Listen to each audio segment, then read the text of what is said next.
Hi guys, kwa majina naitwa Michael B. Jackson. Kuna kitu nataka kuaddress.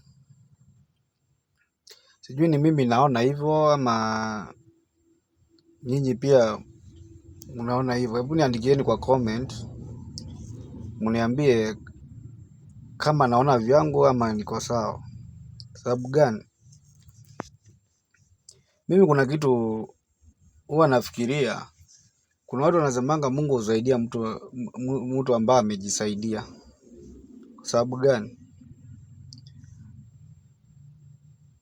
Viongozi wenye tuko nao wengi hawakuwa ni viongozi, ni watoto wa viongozi ambao si lazima ati ukiwa wewe babako alikuwa ni kiongozi na wewe bado ati alikuwa ni kiongozi, alikuwa na pesa, amekusomesha nini, umekuwa kiongozi. Na hata hujai kuwa prefect kwa class, hujai kuwa leader wa kitu kwa class, hujai lead hata watu.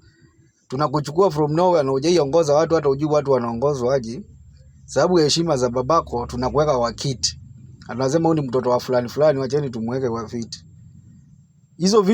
Hizo vitu ndio naona zimelemaza watu wajaluo sana. Kuna watu wazuri sana hata wangefaitia hii nchi wakuwe mapresident wa Kenya hii. Kama akina James Arengo, ni watu ambao wamesoma, ni watu ambao wanaelewa hii Kenya vizuri. Lakini hawangeinuka waseme ati wanataka kiti ya president ama wanataka kucontest kwa sababu kuna kijana wa kiongozi ambao alikuwa ni kiongozi, ni mzee Odinga, na tunampea heshima yake ati mtoto wake hawezi ni. Kuna watu wengi sana. Nimepeana mfano wa Odinga kwa sababu ni kijana wa vice president wa kwanza wa nchi hii. Uhuru Kenyatta, uliona vile alimesa up hii nchi, mpaka sasa hivi tunasema tumefinywa ati Ruto must go, na hatujui hata makosa ilitokea wapi. Ilitokea kuanzia wakati wa Uhuru Kenyatta. Sasa hivi kila mtu akililia, akiuliza, ukiambiwa president mwenye mzuri alifanya kazi ni mgani, utaambiwa ni Kibaki. Kila mtu atakwambia ni Kibaki. Na Kibaki alibakishia nani? Si alibakisha Uhuru Kenyatta. Na sasa hivi tunalia for 2 years.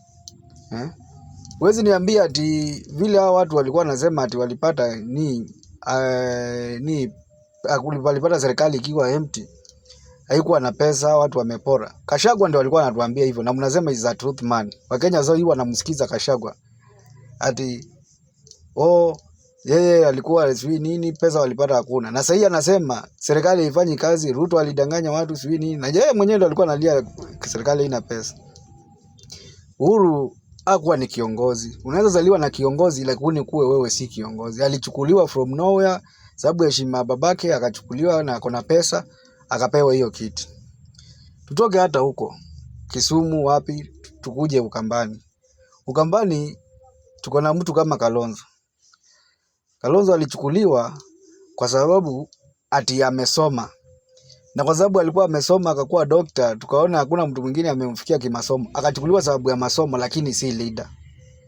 Sababu leader ni mtu ana fight na watu wake, mkiamua mpitie hapa mpitie hapo mpaka mtoboe. Uko na wao watu.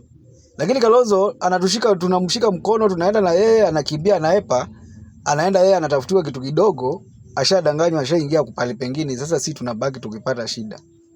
Kwa sababu hatujaipata kiongozi. Cha kwanza tungekuwa tumepata viongozi Ukambani. Sasa hivi tunalia maji kila wakati. Mungu ametupa mchanga mzuri. Kuna mvua ilinyesha hii ya last hii ya December hii. Hiyo mvua ilinyesha vizuri, ikaleta mahindi vizuri. Lakini mwisho mahindi imezaa, imetoa mpaka watoto nini, mvua ikapotea.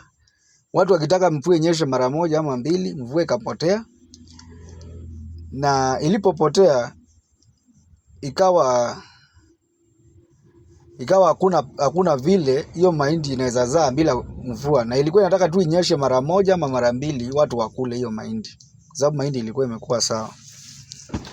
Sasa tungekuwa na viongozi wazuri, tungekuwa wametuchimbia madams. Kalonzo ashakuwa mpaka vice president, akaisukuma hata Kibaki amwambie chenye kinasumbua Ukambani ni maji. Kwa hivyo utafutia watu maji vile itapatikana. Saa zile mvua inanyesha, unaangalia mito yote inateremsha maji inapeleka tu baharini. Hakuna pale hiyo maji inaweza collectiwa ikuwe stored. Sababu hatuna viongozi, ni watu walichukuliwa kwa sababu wamesoma, ni kwa watu ambao wamechukuliwa kwa sababu ni watoto wa tajiri. So mnaona kwetu Makueni kwa sababu nani, Mtula alichukuliwa. Mtula alikuwa ni mtoto wa tajiri na mtu amesoma na alikuwa ana lead watu. Tukamchukua tukamweka kwa ile kiti, akachukuliwa from nowhere. Sisi take ndio alikuwa anataka Kethi, lakini Mtula akakuja akachukuliwa. Tukaacha viongozi wazuri kama Professor Kaloki. Professor Kaloki namtambua. Zile vitu ule jamaa alifanya na zile amefanya hata wakati amekuwa kwa hii serikali ya Uhuru ni mingi. Kwa hivyo ni kiongozi, si huyo ni kiongozi, alizaliwa akiwa kiongozi.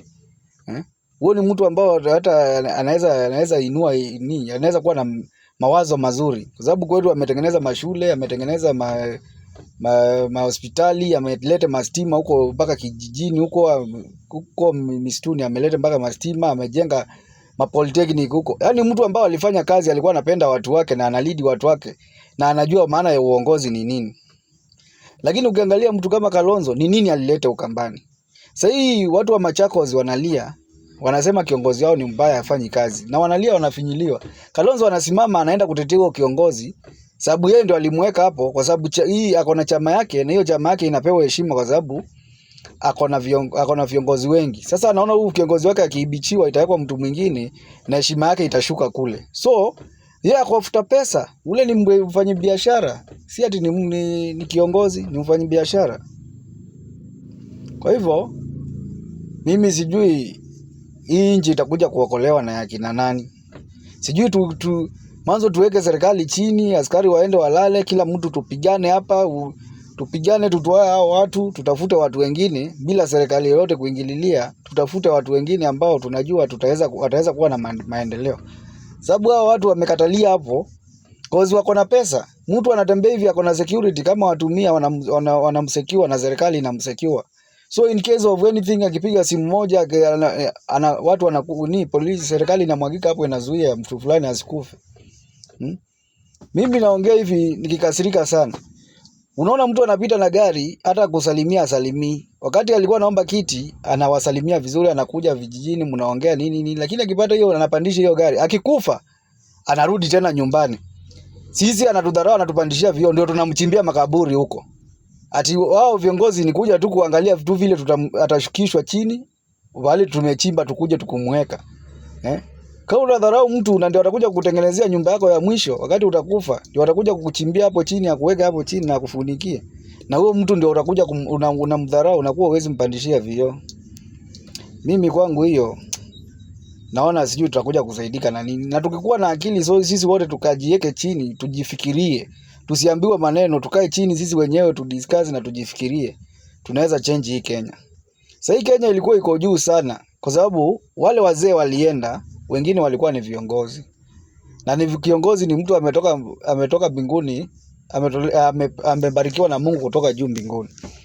Akawekwa kama kiongozi. Mimi babangu anafanya kazi ya mechanic.